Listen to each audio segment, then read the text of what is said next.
Estamos ya de regreso en el programa y como lo había anunciado estoy con Edwin Heredia de la Asociación Vida y Familia. Hoy día vamos a hablar sobre los escándalos en la política, algo a lo que parece que ya estamos no solo acostumbrados, sino creo que hasta curtidos los peruanos. Edwin, gracias por estar con nosotros. ¿Qué tal, Enrique? ¿Cómo estás? Bien, ¿tú tienes una idea, Edwin, de por qué hay tantos escándalos en la política peruana? Es una pregunta difícil de responder, Enrique. ¿Por qué hay tantos escándalos en la política peruana? Yo pienso que, que mucho tiene que ver con, por supuesto, la calidad de las personas, ¿verdad? La calidad humana, la calidad moral de las personas, pero también es verdad que eh, escándalos eh, o cosas negativas siempre han existido, pero quizá los medios de comunicación no han tenido tanto alcance, tanta influencia para poder llegar a ellos, llegar a descubrir estos temas. Hoy en día, fíjate, bueno, pues la grabación de una conversación, ¿no? Eh, un pequeño video bueno, pues sí, eso simplemente, bueno, en algunos sitios no es considerado como una prueba, ¿verdad? Pero, bueno, si se obtiene ilícitamente, pero en otros sí. Y entonces yo creo que los escándalos o los temas malos siempre han existido. El que se descubran y se pongan más en vitrina es una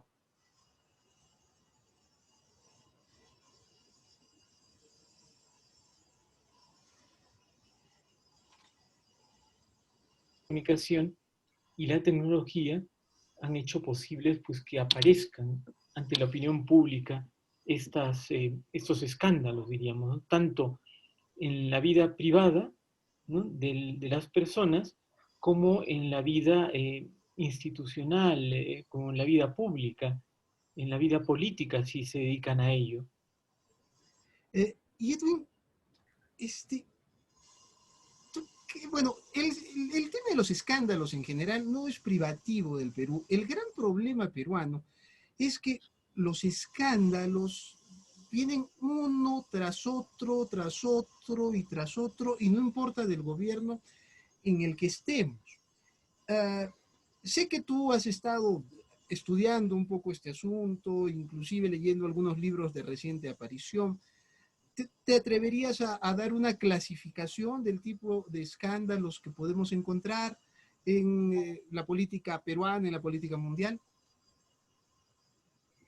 Bueno, en primer lugar, están siempre, y más en, el, en nuestro país quizá, el escándalo o la corrupción escandalosa por la vinculación poder político y el dinero, ¿no? Es decir, todo lo que hace referencia a obtención de dinero ilícitamente, eh, conflictos de intereses para obtener ventajas, sobre todo económicas, pues, todo eso sí tiene como gran importancia hoy y ahora, yo diría que en todo el mundo, pero especialmente en nuestro país, ¿no? En el Perú.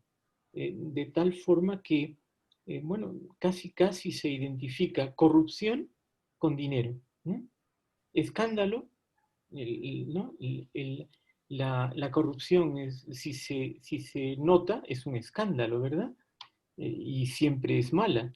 Entonces, lo primero sería eso. Lo segundo podría ser pues que hayan mm, escándalos de tipo ya más de la vida privada, ¿no? De la persona, y ahí pues sí, entran sobre todo, lamentablemente, los temas sexuales, ¿no? Los temas sexuales, los temas pues de farándula, los temas de terceras personas que entran, ¿no? En una relación de dos, de una pareja matrimonial, ¿no? Estoy pensando en un presidente, en un primer ministro, en un congresista, en un jefe del Poder Judicial, ¿no? Bueno, yo distinguiría sobre todo esos dos tipos de corrupción a los que la opinión pública hoy y ahora es sensible, más sobre todo el primero. Lo segundo, muchas veces se dice, bueno, pues es su vida privada. Sí y no, sí y no, porque, bueno, pues la persona es una sola. Y si bien es cierto, hay que distinguir la vida privada de las funciones públicas, ¿no? Esa división es un poco borrosa, ¿no? Entonces, yo no desdeñaría fácilmente, ¿no?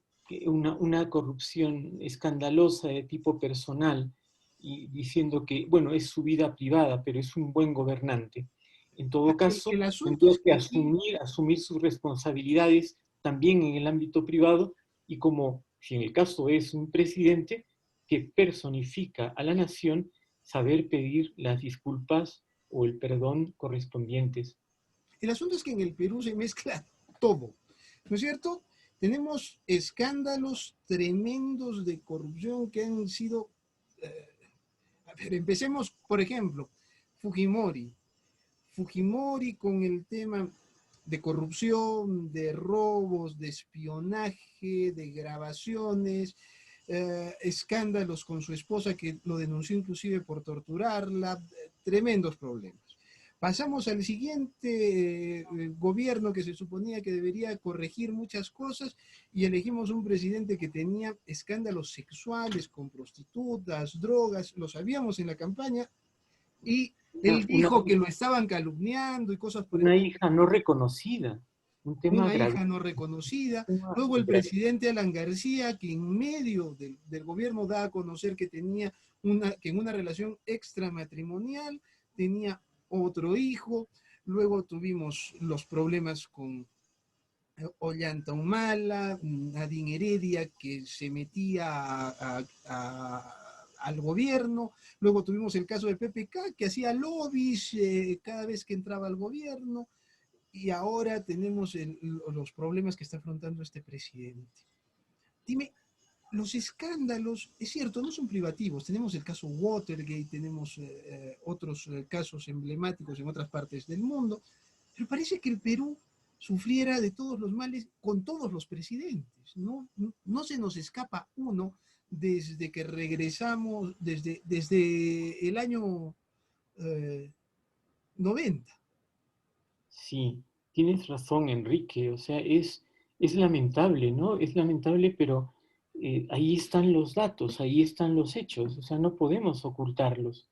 Y todos los presidentes hoy y ahora están investigados. Los, exceptuando Alan García, que ya no está en este mundo, pues los cuatro últimos presidentes están investigados, dos de ellos en prisión, o tres, ¿verdad? Contando a Kuczynski. Entonces es tremendo, hay que reconocerlo. Ahora, yo quisiera relacionar también esto con, aparte, ¿no? De lo que he mencionado, la calidad moral de las personas, que para mí es muy importante. Y luego todo el poder hoy día mediático y tecnológico que obliga, por supuesto, a ser muy transparente, ¿no? Muy transparente a los gobernantes. Bien, pero yo menciono algo en tercer lugar, que es, tenemos un poder judicial, ¿no? Lamentablemente eh, muy endeble, un poder judicial que no es un verdadero poder del Estado. No se imparte verdadera justicia en el Perú. Si el Poder Judicial fuera verdaderamente autónomo, ¿no? Por ejemplo, como en Estados Unidos, ¿no? Si el Poder Judicial fuera autónomo, fuera un poder que está lejos, ¿verdad?, de lo que vemos ahora, de que ellos mismos están envueltos en actos corruptos, o si no, incluso están sometidos, ¿no? Como vemos hoy en día, que le pasa, es público, ¿no? Al ministerio, a la fiscalía, al ministerio público, con respecto al poder ejecutivo. Es escandaloso realmente, pero entonces yo sitúo también como un problema en nuestro país, concretamente, en donde tenemos, ya estamos hasta aquí de la corrupción, ¿no? Yo sitúo el problema en que no tenemos un poder judicial, ¿no? Verdadero, un poder judicial fuerte, un poder judicial autónomo, a prueba de balas, y que lamentablemente eso es una tara para nuestro país, porque no es de ahora, es de hace mucho tiempo. El Y, poder y muchos, ejecutivo y el Congreso manejan muchas veces el poder judicial. y muchos estudiosos, especialistas de esto, aseguran que una de las cosas que incentiva la corrupción es la sensación de impunidad Por o supuesto. la, o la certeza de la impunidad, porque eso es lo que ha venido pasando en nuestro país, ¿no? Sí, Enrique, sí. Hay gente que comete un delito hasta por necesidad, digamos, pero los peces gordos de la política suelen salir muy fácilmente. Entonces esto hace que no pasa nada y lo siguen haciendo y lo siguen haciendo. Presidente tras presidente, congresista tras congresista, como decías tú, primeros ministros, etcétera, etcétera. Estaba yo viendo eh, un, un estudio donde, por ejemplo, señalan que eh, la mayoría de estos escándalos políticos consecutivos lo que generan es desconfianza en las instituciones. Entonces, eh, el asunto es que esa desconfianza que empieza a generalizarse da lugar a que empiecen a legislarse o a sobrelegislarse las cosas y eso entorpece el trabajo de gobierno, se burocratiza todo, se trata de poner candados y entonces todo se hace más difícil y creo que eso lo estamos viviendo. O sea, gobernar el país es increíble por la cantidad de leyes que hay que respetar, procedimientos administrativos, porque todo está bajo sospecha. ¿Tú crees Sí, que esto podríamos superarlo en algún momento? sí, eh, yo creo que la raíz de esto es precisamente el nivel de desconfianza al que hemos llegado en cuanto a la conducta de las personas, ¿no? Es decir, sospechamos de todo, Enrique, pero sospechamos de todo porque hemos sido tremendamente engañados por muchos que eh, merecieron nuestra confianza y luego se hicieron indignos de ella. Entonces, claro, todo eso lleva al otro extremo, al de poner candados, poner normas asfixiantes y al punto de que efectivamente no se puede gobernar, no se puede desarrollar propiamente la tarea de la administración pública. Yo sinceramente pienso, Enrique, que hay una cosa muy importante que reconstruir en el país, que es la confianza, que es la honestidad, que es la transparencia. Se ha minado terriblemente esto al punto de que ya el nivel de suspicacia, de sospecha al que hemos llegado, ha anulado lo que debe ser elemental, que es la presunción de inocencia de toda persona, mientras no lleguemos a comprobar que efectivamente es culpable, ¿no? ¿Y eso por qué? Nuevamente, porque también hay un poder judicial que sabemos que no hace justicia, no hace justicia, entonces es un círculo vicioso, ¿no? Es un círculo vicioso porque entonces la impunidad vuelve a impulsar la conducta corrupta y la conducta corrupta que queda sin castigar y así, y entonces, claro, la confianza, la honestidad, la palabra, ¿no? La verdad, la veracidad no existen. En otros sitios, y eso es lo que yo admiro concretamente de la cultura anglosajona, la palabra todavía tiene mucho valor, ¿no? Y la verdad es la verdad y la mentira se castiga tremendamente. Acá en el Perú, lamentablemente, nos hemos acostumbrado, ¿no?, a, eh, a trafear, a engañar, a mentir, ¿no? Es la cultura del vivo, la cultura del que, ¿no? Del que, bueno, esto en detalles de la vida cotidiana hasta cosas más grandes, ¿no?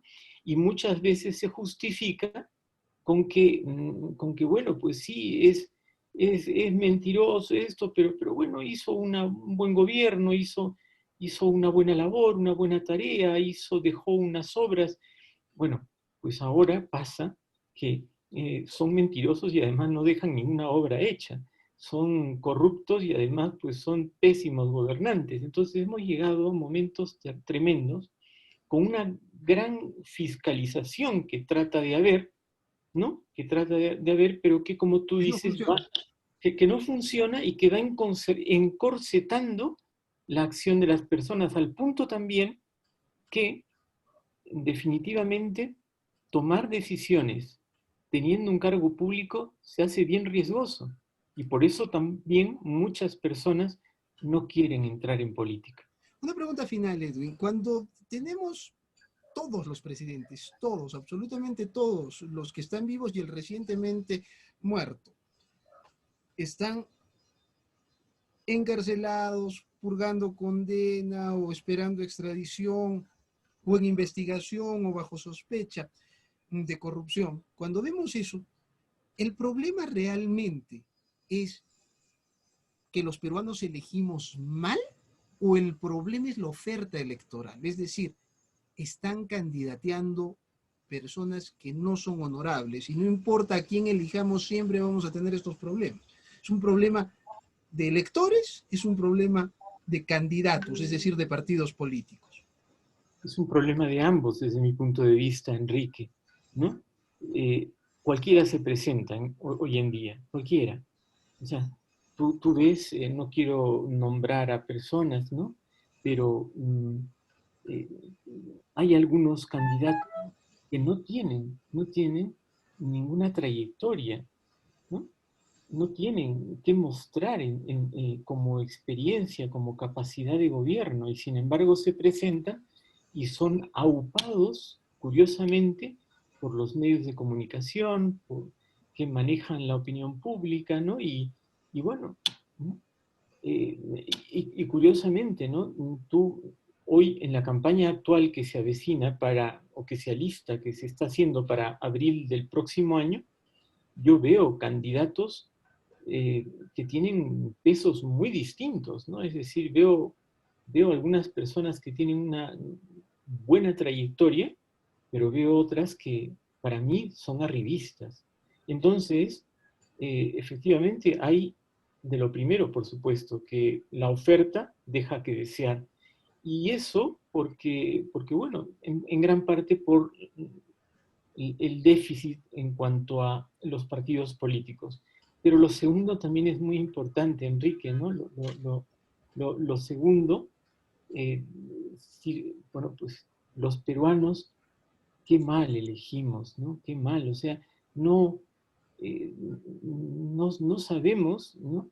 Eh, ver un poco detrás de la persona y nos fijamos yo diría, en tonterías, en que si el candidato comió un chicharrón a la señora que le ofrecía, o si el candidato vistió un chullo y un poncho con no sé qué, o si, bueno, pues entonces casi nos merecemos que salga un gobernante. Aquí en Arequipa, yo hasta ahora no me explico, bueno, me explico, lo sé por qué ha ocurrido, pero para mí es tremendamente inexplicable y hasta doloroso que estemos 4 años, ¿no?, condenados a un gobierno, a un gobernante regional que está paralizando a la región de Arequipa y inexplicablemente elegido por una cantidad relativamente mayoritaria de la población arequipeña. O sea, entonces, claro, somos nosotros los que elegimos mal, Enrique, y luego ¿qué tenemos? 4 años de desgracias, 5 años de desgracias,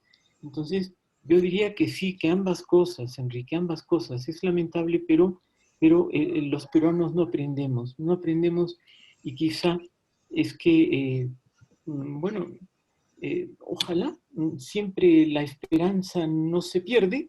Esperemos que en las próximas elecciones, Enrique, pues se vean, por ejemplo, los debates, se vea cómo piensa, se vea un plan de gobierno, eh, y no se vean simplemente cosas folclóricas, ¿verdad? O incluso cosas ya bajezas, diríamos, porque también hay bajezas a veces en las campañas políticas. Gracias, Edwin. Ha sido muy amable por compartir estos minutos con nosotros. De nada, Enrique, gracias a ti. Gracias a ustedes por habernos acompañado. Nos reencontramos mañana en modo avión.